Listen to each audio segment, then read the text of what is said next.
خوست کې د اسد 24مه یا د امریکا او ناټو د اشغالګرو څخه د خپلواکۍ د بیرته اخیستو دویمه کلیزه د ولایت مقام د غونډو په تالار کې د یوې پراخې راټولېدنې په ترڅ کې ونمانځل شوه.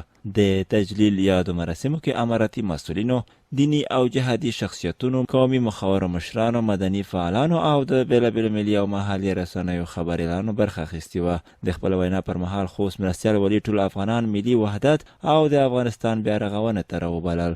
چې د افغانستان اسلامي امارت سره سخت په څنګ ودرېږي او د دې نظام سوتله داسې وکړي لکه سره کمته چې په راوستلو کې دوی سخت نه هېرېدونکې قربانۍ کړي دي. بیا هم د ولس نه مشکور یو. خوشلیستي ولسونه د افغانستان اسلامي امارت سره یقینا چې موږ څومره کسو په هر کونجو کې نه د خوست ولایت کې د اسلامي امارت سره په همغږۍ کې په هماهنګۍ کې دي. په راټولېدنه کې د خوست اطلاعات او کلتور رئیس وویل افغانان هغه زړور قوم دی چې د تاریخ په اوږدو کې هر یرغلګر ته ماتې ورکړي او په خبره یې وروستۍ فتحه یې ښه بېلګه ده. افغانستان مؤمن او مجاهد ولس د افغانستان اسلامي امارت په قیادت کې شل کلونه د اور او وینو پړاوونه طی کړي.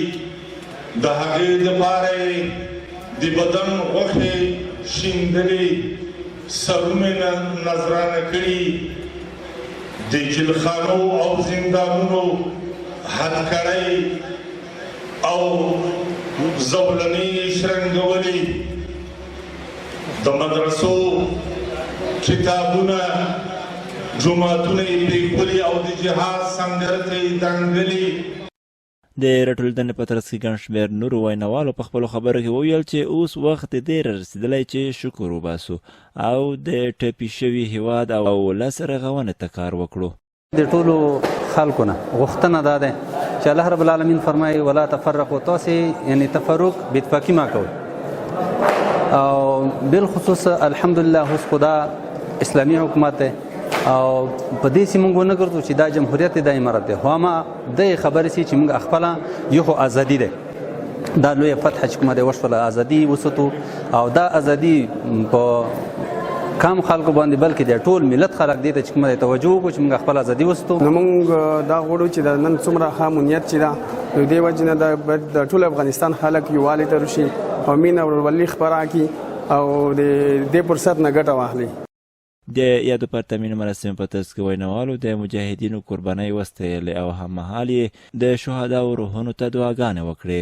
دوی ورته مهال پر دنده ګمارل شوي مجاهدینو هم د دې غږ وکړ چې تل له خپل ولس سره ښه چلند ترسره او ستره حوصله خپله کړي چې په دې سره د امارت او ولس ترمنځ تلپاتې پیوستون رامنځته شي.